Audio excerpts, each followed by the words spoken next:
Exactly. And then she told me over the phone, she goes, when did HEB become anti-gun?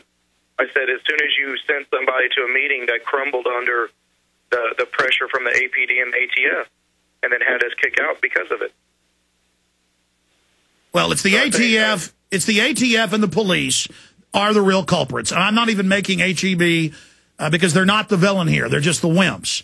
Yeah. But at the same time, them trying to say you are the villain, now they start to become the villain when you're the victim. And it's clear that this is a precedent-setting case to let the feds and the police behind closed doors shut down gun shows with no law, no nothing. This is outrageous. I think the best course of action would be to have everybody call, Brett Baker at HEB, so he can see just how many people do want to have the show there.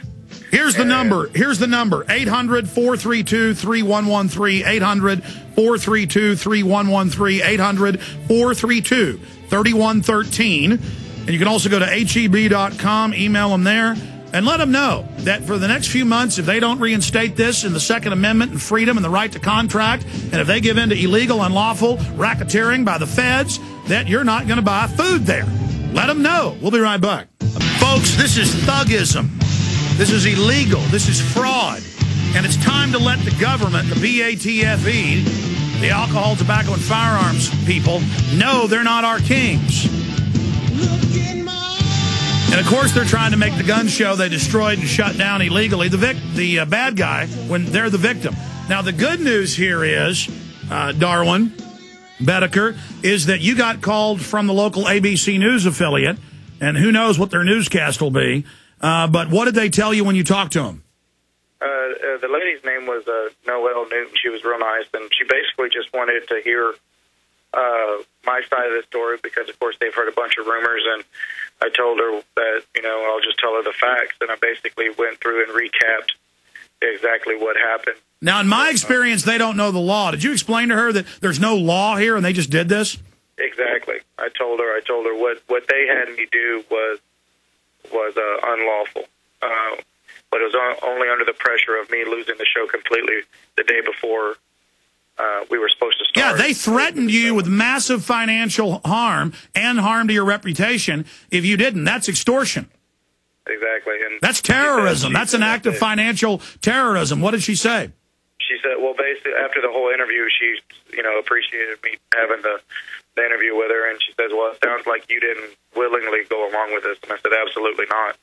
It was only after the pressure of, the demise of my business is why I did it.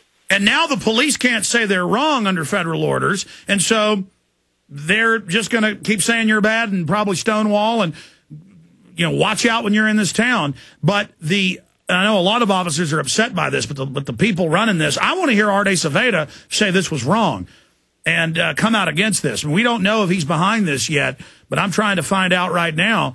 But his department is guaranteed involved in something wrong. And if he tries to spin this, I don't know how he's going to do it. But there's no doubt in my mind, though, the BATF recommended the notice, ordered it, was running it, was in control, and that this is the Obama administration doing this.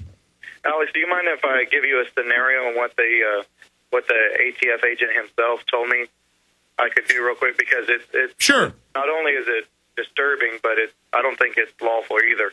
I gave him the notice. I gave him a scenario. Say my grandfather leaves me a Colt pistol in his will, and I have a prior domestic charge against me, so I can't own that gun. So I take it to the gun show and I try to sell it to do the right thing, to do the legal thing.